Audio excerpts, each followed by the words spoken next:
Hello everyone, I wanted to come back and do an update video.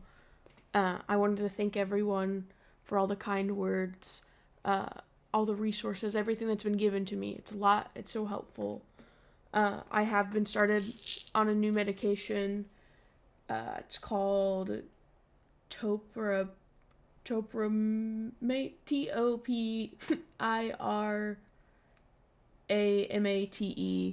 It is a anti-seizure medication, but it has therapeutic use for people with PTSD and personality disorders. I've only been on it 2 days now, but I can very thankfully say I've already seen results. I was able, for the first time in 3 years, to go to bed peacefully and not have flashbacks, not have to think about or remember all the bad stuff that's happened to me.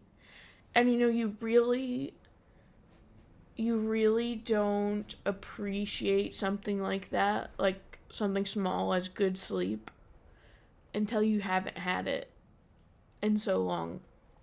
In 3 years, since I was a teenager and since something really bad happened to me, I haven't been able to lay down at night and have good sleep and not have nightmares, not think about all these horrible things that happened to me.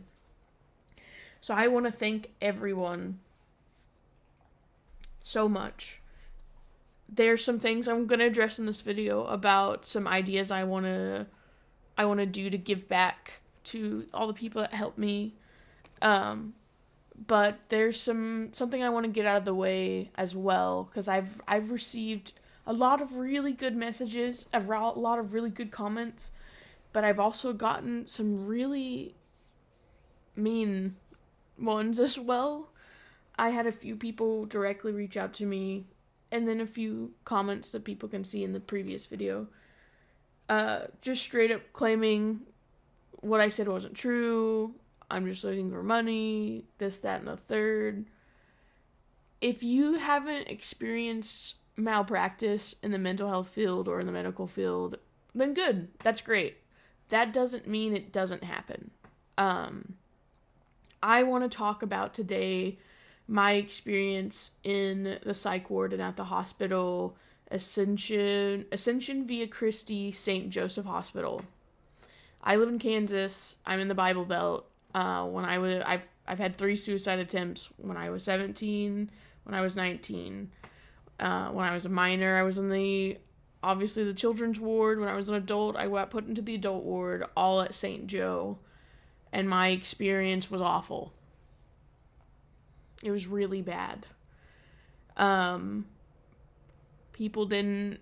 didn't talk to you kindly at all. They would flagrantly threaten kids to, what they called booty juice them, when they inject you with whatever that sedative is. Guards would toss kids around. From what I've heard about other psych wards, this is not normal, nor is it okay. When you'd get your food, it would be cold. It would often be moldy. I remember every time you'd get milk, it would be moldy. I didn't get any sort of therapeutic treatment at St. Joe. I had a doctor who would come in every morning and he would ask the same 3 questions, which they would bill me $250 for, by the way. He would say, do you want to kill yourself? Do you want to hurt yourself or others? Yeah, it was like, do you want to kill yourself? Do you want to hurt yourself? Do you want to hurt others? Do you think you should go home? If so, why? And that was it. There's no therapy. I was there during COVID, originally during my stay as a minor. And every time that I stayed there in the morning over the intercom, because it was a Catholic hospital, even though I'm not religious, even though I was a minor, we have to listen to morning prayers, and we'd have to meet with a chaplain. Again, I was not religious. There was no need for me to meet with a chaplain. There was no need for morning prayers. When I was there doing COVID, we wore the same gowns. Like, they wouldn't give us new clothes or new underwear, to the point that me and the other girls there just started washing our underwear in the sink They offered us like pregnancy underwear to wear, that really thin stuff. And the boys got to wear that too, but they've never been in dresses, so when they're in gowns and they're wearing this very thin pregnancy underwear, they don't know. They're not used to like, oh, you need to cross your legs or hide things. There's no books. There's nothing to do. We couldn't talk to each other. You have meals in your room. I understand if some of these are because of COVID. But, I don't know, wearing the same clothes and underwear for like 7 days straight felt not good. I'm also going to take straight from Google reviews here because people just said I was a liar because things haven't happened to him. I'm going to read straight Google reviews here of other patients about their experience at St. Joe.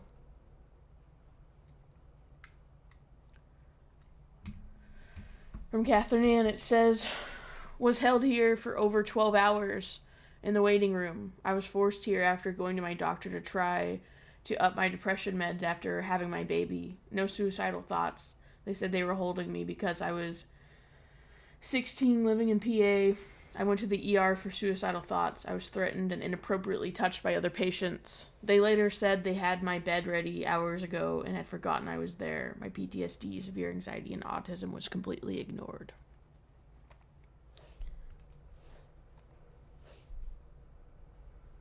My stay in the psychiatric ward was straight up malpractice. For one, they asked me which one of my medications I wanted to be on out of 12. They withheld a medication from me, causing me to be in withdrawals the entire time. In the middle of the night, a doctor came in, and within 2 minutes, they told me that I didn't have fibromyalgia. Without knowing anything about my family or medical history, I'd give them a negative star if I could, and have been actively considering a malpractice lawsuit. When I was there, they took me off of all my medications. They said, you don't need them. One of them was Adderall, so yeah, maybe I didn't need them. I don't need to focus on things in the ward, is what they said, which, understandable. Nurses would be really aggressive. I remember one lady came in and woke me up at 3 a.m. to take blood from my hand, from a vein in my hand, not from, like... And I was, like, a kid, and, just tried to kill myself, very bitchy. And I was like, fine, sure, here. It's 3 a.m., you just woke me up. They also didn't set me up with a plan when I got out, or a therapist. But when I was an adult, they set me up with a therapist. But when I got to the therapist's office, when I got out, they told me the hospital never called them. And I had to set up an appointment myself when I was there. So...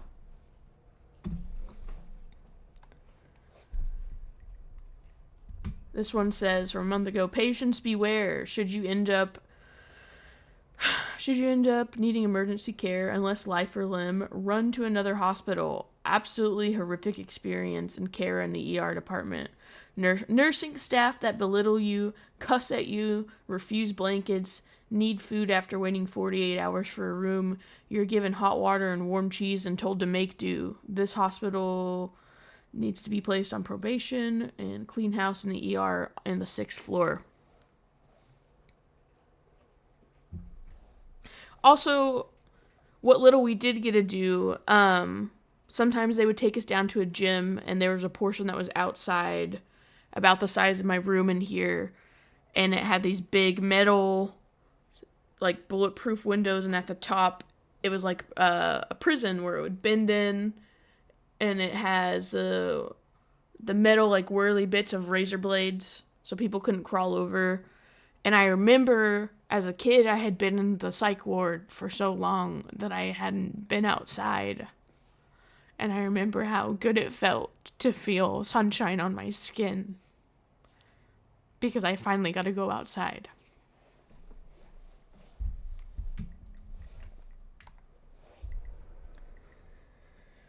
Three months ago, after waiting for a bed for 2 days in the hallway, surrounded by strangers walking by and listening to screams of other patients, nursing staff took it upon themselves to call the psychiatrist who placed the hold to convince them to remove my hold. so they could kick me out since I was asking when I would be moved to a bed. Dietary restrictions were ignored, so I didn't eat the whole time. Couldn't sleep due to being in a literal hallway. No medications administered despite that being the psychiatrist order. Left with my mental health worse than when I came. Do not come here if you need help. Charge nurses in ER were extremely hostile, and RNs seemed flustered and ill-prepared by superiors. Forget HIPAA, because being in the hall, I heard every bit of info of the person next to me who was a minor, including her full name, address, medical conditions, and medications. Go somewhere else, even if that means outside of Wichita. The staff will appreciate it, so they don't have to provide you with care. I voiced that I didn't feel safe leaving and was still handed my items and told to go.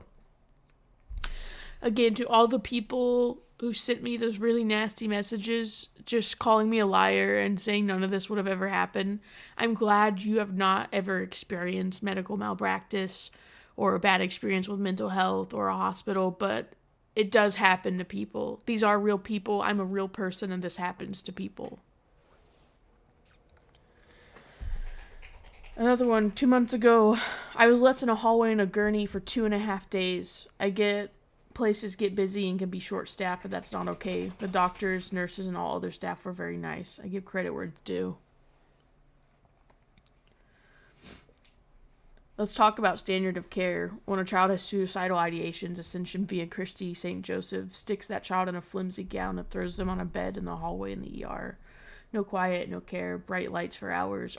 Over 12 hours so far. No updates or care given unless we ask, and even then all they can say is there is nothing they can do. They have no beds. He could be in the hallway for days. Can't take your child home because they are required to call law enforcement if you do. If I was a kid, I would never tell another soul that I had intrusive thoughts. Frustrating and heartbreaking.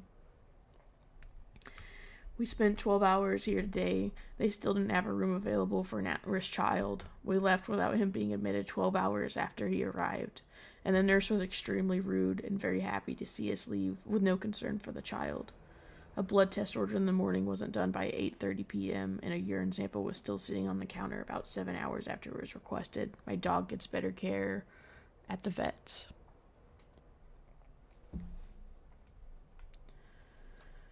My brother was admitted to this hospital and held hostage in there against his own will for almost 2 months. The nurses were extremely rude, and the psychiatrists were not communicative with the family. My brother was visited by family every single day he was there, and we saw how his mental health declined severely as time passed, and the nurses, doctors, and even the social workers conspired to keep him hostage in there until insurance no longer extended his stay there. That is when they made an abrupt call to us saying he's getting discharged, with the reasoning being that he's stable. After so many times they said he's not stable when he and his family asked to be discharged. The day he was discharged, the nurse that accompanied him downstairs left him sitting at the entrance alone. That is a violation for leaving a psych patient unattended during discharge.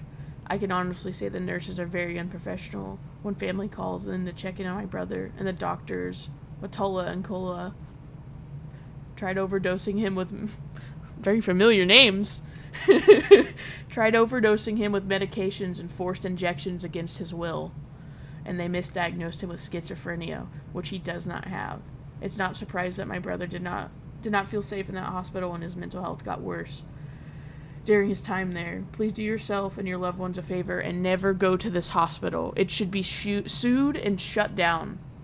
I feel sorry for the many patients trapped in the hospital and mistreated by the nurses, Bay and Knock. Again, very familiar names. Just to name a few. During my visits there, I always see groups of nurses on their phones and reading books, not checking up on patients. Last one. I would not recommend this place even if I was dying. The nurses are horrible. They ignore you and are cruel. I got someone else's paperwork when I was discharged. They weren't recording the medication I was taking. I watched some men body slam a patient.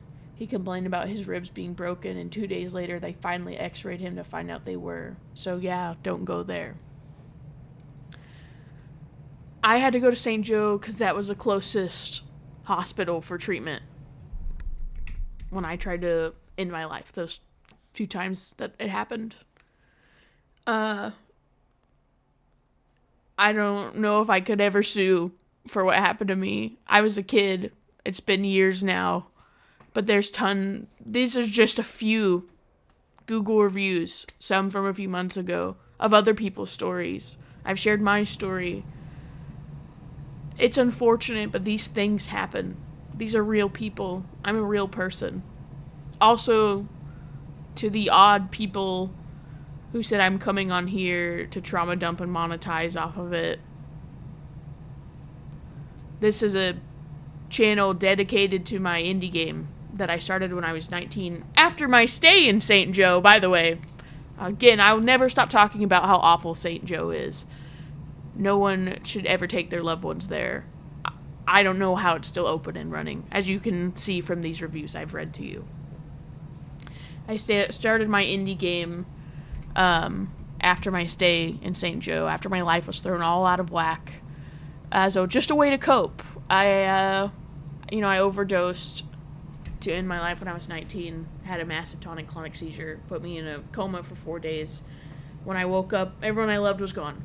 I don't need to go through all of it. Everyone who knows the game knows the story, but when I got up because of the seizure, I had to relearn a lot of things, one of those things being art, and that's how I started my game. I don't know. It was just a way to vent my frustrations to the world, and I unknowingly built community. I've met a lot of amazing and great people, and that was my cry for help, and it was answered. You know, there's always help out there. You just have to ask. Even if gets to such an extreme, you have to go to YouTube and scream into the void like I did. Guess what? Now I have help. I'm still trying to find a therapist. I am looking at the resources everyone sent me. I am on some waiting lists for specialized therapists for DBT and stuff like that. There are therapists in my area. Again, there's just a shortage. They can only intake so many patients, so I'm on some waiting lists. Some take up to a year before they can intake new patients. I'm still going to look at the resources people sent me.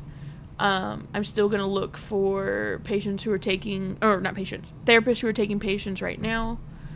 But I do want to thank everyone who's helped me. You guys helped me get my new meds. We're on a path to better things. I did want to say with my game, let me see.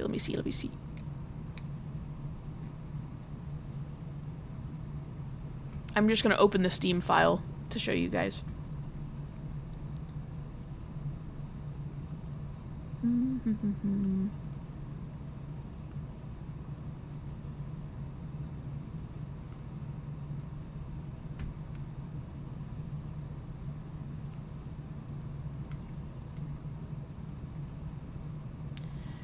Okay. For those who've been keeping up with my channel before that video, you know that I do all this because I was making my game One Way Lane. Which is a game kind of loosely based on my life and what I went through. And first ever game, I'm self-taught. It's how I deal with things. It's on Steam and itch.io for free. The demo is. But I figured, as a way to thank everyone, because everyone's been asking how can we help you, and everyone already has helped me and sent me money and things like that, I thought, what if I made an interactive art gallery where it would be, you can see that I can make a game, as you've seen from everyone who's played it and everything, everyone who's, reviewed it and done that. I thought it would be interesting. Let me just read off what I sent to my dev friend for my pitch for it, because I was like, if people are gonna give me money and stuff, I want to give back. It feels really bad when people just give it to me without anything given back to me. I don't know. I'm gonna read off my idea. I thought of building a set of base maps set in a hospital, maybe not. I don't know. And it would be an interactive art gallery. So I would like to have a patient gallery where people could freely submit any of their fan art for the game for One Way Lane, because I've already have a ton of fan art. People could send that for free, and when people download this game, because it would get regular updates, you could go in and see it, and it would have their information, where to find the artists, and pop up, and you would play as the game's main character here. But anyway, for people who'd want to send me money, and people who already have, you can reach out to me if you'd be interested in getting added into this little interactive art gallery. I figured I could have a base tier of, you can have yourself or your OC added as a pixel sprite. Which a pixel sprite, you can see this movement here. It would have full movement like Riley. Pixel sprite of yourself. Another tier would be with a portrait and custom message of here like Riley.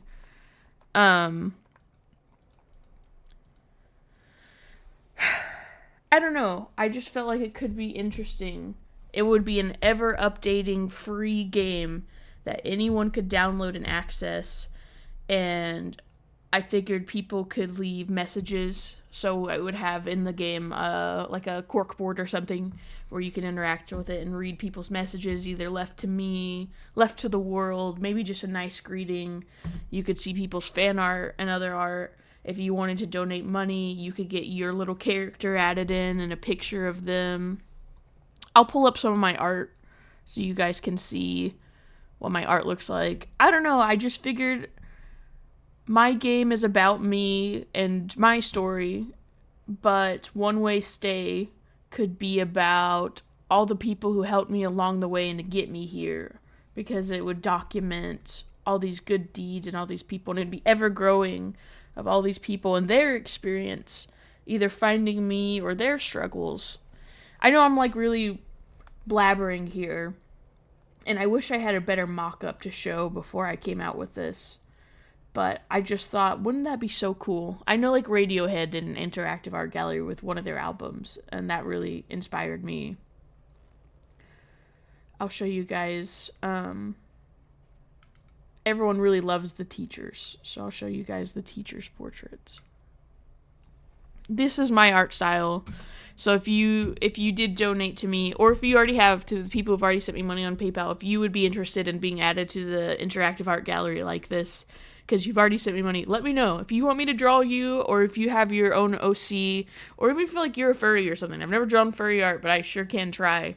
I can get you added into it. It'll take a little bit to set this up, but what I would do is I would get the base game set up, and then every couple of months, I would do an update, like release an update, and would have the new characters added that you guys sent in or donated, or whatever artwork has been sent to me, whatever message have been sent to me, whatever voice messages have been sent to me that people wanted added into the gallery. Let me see, where's the other teachers? Some of these are old. This is like a current style of Mr. Kilby. We got the science teacher. This is a totally different thing from in the game. I'll pull up Metamo. Everyone loves Metamo. I'll show you my art style of him. It's really interesting to me, too, because a lot of people who are finding my channel are just now going to find my game and my art as well. So, welcome to One Way Lane.